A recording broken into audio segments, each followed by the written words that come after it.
D'où vient l'alphabet grec? Vers le XVIIIe siècle avant notre ère, des Cananéens, c'est-à-dire des Phéniciens, au contact des Égyptiens, inventent l'alphabet. Celui-ci va évoluer pour devenir, au XIe ou Xe siècle, l'alphabet phénicien dans sa forme définitive, et celui-ci sera transmis aux Grecs au milieu du IXe siècle. Dans un alphabet, chaque signe, qu'on appelle lettre, ne représente qu'un seul son à la fois. C'est ce qui le différencie des autres formes d'écriture. Il existe une lettre pour chaque son. De même que le son A est noté A, le son B est noté B, etc.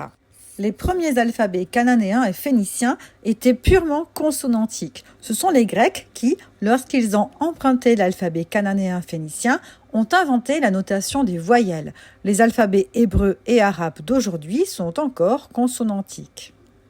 Les lettres de notre alphabet proviennent des dessins des hiéroglyphes égyptiens. Chaque dessin va constituer la prononciation de la première lettre du mot. C'est ce que l'on appelle l'acrophonie. Ce mot est composé du préfixe acro et du suffixe phonie qui viennent tous les deux du grec et signifient respectivement extrémité et sonorité. L'acrophonie, c'est le son, la sonorité, donc phonie, que l'on entend à l'extrémité, acro, au début ou à la fin d'un mot. Là, en l'occurrence, il s'agit du début du mot. C'est donc l'initiale de chaque dessin ou objet ou animal utilisé pour l'alphabet qui va signifier le son, la représentation de la lettre. Les images représentées vont devenir de plus en plus abstraites. Par exemple, pour le aleph, le taureau ou la vache, seules les cornes vont être conservées et la tête va être symbolisée par un trait horizontal. Il ne faut pas oublier que l'on écrit sur des tablettes, souvent en argile. Il y a donc une rotation possible avec une accentuation de l'angle qui peut être plus arrondi ou plus acéré et une barre qui peut se rajouter. Les lettres phéniciennes influencent l'alphabet grec. Toutes ces lettres de l'alphabet grec ont gardé la mémoire de la forme cananéenne ou phénicienne dont elles dérivent.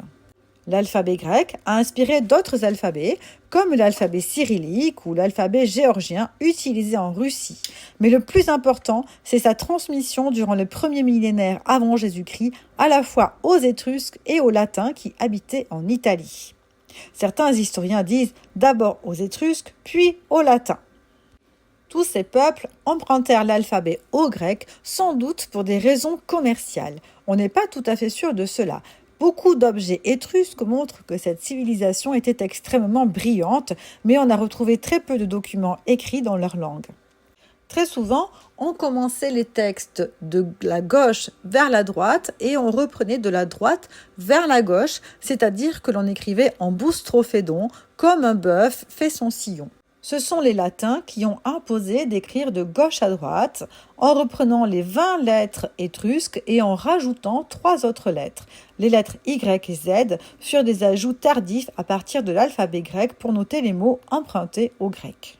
Le latin était composé au départ uniquement de lettres monumentales, de lettres majuscules, mais il offrait aussi un alphabet de lettres plus petites pour l'écriture cursive manuscrite.